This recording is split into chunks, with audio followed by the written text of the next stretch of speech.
Harka akka mul'atan kabajamtoota hordoftoota keenyaa miidiyaa wiirtuurraa oduu guyyaa kanaa qabadde isiniif dhiyaadheen jira. Oduu isinitti himuun kan isin faana turu ani Lubiqirmaati. Yaa'iin dureewwan gamtaa Afrikaa 37ffaan murtoowwan adda addaa dabarsuudhaan guyyaa har'aa xumuramee jira. Sirna barnootaa fi adeemsa baruu fi barsiisuu jaarraa 21ffaa madaalu walga'iinsa haqa qabeessa barnoota qulqullina qabu babal'isuu fi uwwisa barnootaa ilaalchisee yaa'iin kun marii bal'aa gaggeessuun ibsamee jira. Hooggantoonni, ministeeronni, dippiloomaatonnii fi hooggantoonni dhaabbilee gamtichaa yaa'icha irratti kan hirmaatan yoo ta'u, yaa'ii guyyoota lamaaf gaggeeffameen ajandaalee adda addaa irratti gadi fageenyaan mari'achuunis heeramee jira. Gabaasa raawwii hojii dhaabbilee gurmaa'insaa fi koreewwanii dhaggeeffachuudhaanis murtoon darbuunis gabaafamee jira. Hojiirra oolmaa naannawaa daldala bilisaa Afrikaa ariifachiisuudhaan qabatamaadhaan jireenya hawaasaa jijjiiruudhaaf hojjetamuu akka qabus marii kanaanii hakeekamee jira. Ajandaa bara 2063 milkeessuudhaaf hojjetamuu akka qabu nagaa fi tasgabbii biyyootaa mirkaneessuu akkasumas walitti dhufeenya ardilee cimsuu irratti hojjetamuu akka qabu heeranii yaa'iin hooggantoota gamtaa Afrikaa 37ffaan guraandhala 9-10 bara 2016tti gaggeeffamaa ture kun har'a ganama xumuramee jira. Oduma kanaan wal qabatuun hirmaattonni yaa'ii dureewwan gamtaa Afrikaa 37ffaa fi miseensonni jila isaanii gara biyya isaaniitti deebi'aa jiru. Haaluma kanaan dureewwan Gaanaa, Burundii, Zimbaabuwee, Seeraaliyoon, Koomoros, Iswaatinii, Siisheelsii, Riippaabilika Dimokiraatawaa Koongoo, Bootsuwaanaa fi Aljeeriyaan buufata xiyyaaraa idil addunyaatti gaggeessaan kabajaa taasifameefii jira. Yaa'ii gamtaa Afrikaa 37ffaatiin guyyoota lamaaf Finfinneetti gaggeeffamaa ture. Biyyoonni 49 hirmaachuu ragaan ministeera dhimma alaarraa argame ni mul'isa.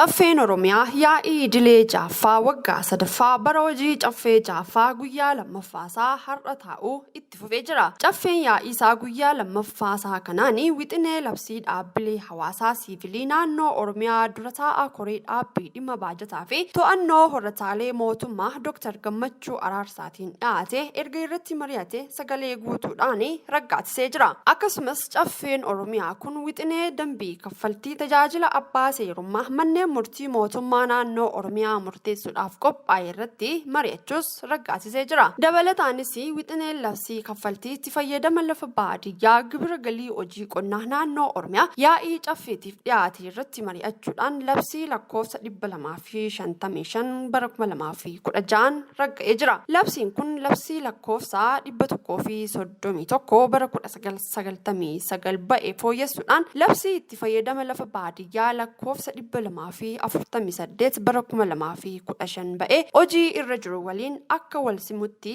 kan ba'e ta'uun ibsamee jira. Barbaachisummaan wixinee labsii kaffaltii itti fayyadama lafa baadiyyaa gibira galii hojii qonnaa mootummaa naannoo Oromiyaa galii naannicha maddisiisuu danda'u sirnaan itti fayyadamuudhaaf kan kaayyeeffate ta'uunis heeramee jira. Labsiin itti fayyadama lafa baadiyyaa duraan ba'e waggoota 18 tajaajilaa turuu fi aga ammaatti galii lafa baadiyyaarraa argamu dhibbentaa 7.3 kan argamsiisu ta'uun isaas ibsamee jira. Oduma wal fakkaatuun caffeen Oromiyaa mirga himatamuu dhabuu obbo Taayyee Danda'a guyyaa har'aa kaase. Caffeen Oromiyaa yaa'ii idilee jaaffaa waggaa 3ffaa bara hojii caffee jaaffaa kan guyyaa har'aa gaggeesseen mirga himatamuu dhabuu miseensa mana marichaa fi deetaa ministeera nagaa duraanii obbo Taayyee Danda'a sagalee caalmaadhaan kaasee jira. Onkoloolessa bara 2022 irraa kaasee deetaa ministeera nageenyaa Itoophiyaa ta'uudhaan tajaajilaa kan turan obbo Taayyee Danda'a mudde 11 bara 2023 to'annoo jala ooluun isaanii ni yaadatama. Haa ta'u malee obbo Taayyeen baatii 2 dura humnoota farra nagaa Itoophiyaa diiguuf hojjetan waliin ta'uudhaan ergama diigumsaa osoo hojjechaa jiranii argamaniiru jedhamuudhaan to'annoo jala erga oolanii booda hanga ammaatti mana murtiitti kan hin dhiyaanne ta'uu Addis Istaandaard maatii isaaniirraa wabeeffachuudhaan gabaasee jira. Ijaarsi giddugalaa dagaagina ogummaa fi haaromsa dubartootaa baatiiwwan 10 dura eegalamee xumuramaa jiraachuu kantiibaan bulchiinsa magaalaa Finfinnee aadde Adaanech Abeebeen ibsan. Sadarkaa giddugalichi irra jiru gamaggamuu aadde Adaanech toora miidiyaa hawaasummaa isaaniitiin kan eeran yoo ta'u shamarran rakkoolee hawaasaa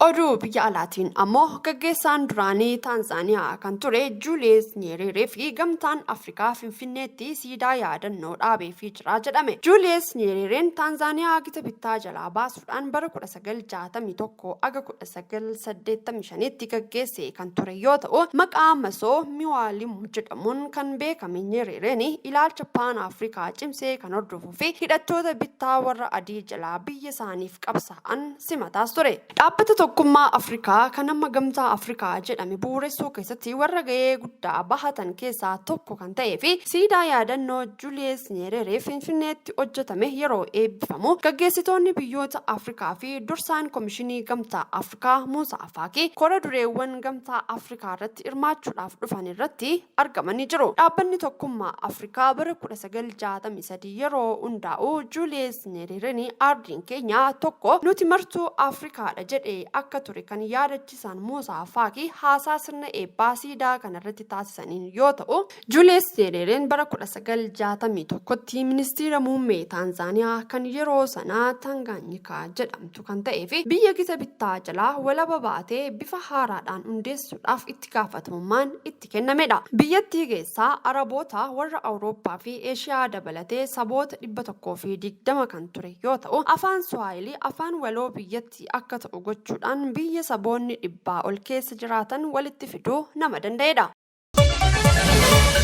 Pireezidaantiin Keeniyaa Wiiliyaam Ruutoon atileetii dhiyeenya lubbuu dhabee Kelvin Kiptaamii fi manni akka ijaaramuuf ajaja dabarsan. Bulchaan biyyattii kun ogeeyyii gara mana atileetii riikardii maaraatoonii harkaa qabu kanatti erguudhaan manni kutaa 3 qabu akka ijaaramuu fi ajaja kennanii jiru. Atileetiin kun torban darbe keessa ganna 24tti balaa konkolaataatiin lubbuu dhabuu isaatiin dura maatii isaatiitiif mana ijaaruudhaaf karoora akka qabutu dhaga'ame. Waajjirri pireezidaantichaa gabaasaaleen miidiyaa manni ijaaramu kun awwaalchisaaf qaqqabuu qaba jechuudhaan gabaafame sirrii miti jechuunis kuffisee jira. Bakka bu'aan maatii atileetichaa ijaarsi manaa eegalamuu kan mirkaneessee fi ijaarsi mana kanaas lafa qonnaa kaaree meetira 16,000 ol ta'u atileetichi bite irratti akka ta'es baramee jira. Kiptaam lafa naannoo Rift Vaalii keessatti argamu kanarraa barana mana irratti ijaaruudhaaf karoorfatee kan ture yoo ta'u, injiinaroonni 3 ijaarsaaf dhaqanii jiru. Qondaaltonni mootummaa olaanoos ordoffii taasisaa jiru jechuudhaan dubbi himaan maatii kanaa Philip Kiplaagaati BBCtti kan himanii fi manni ijaaramuuf jiru kunis guyyoota taasisaa 40 booda ni xumurama jedhamee eegama.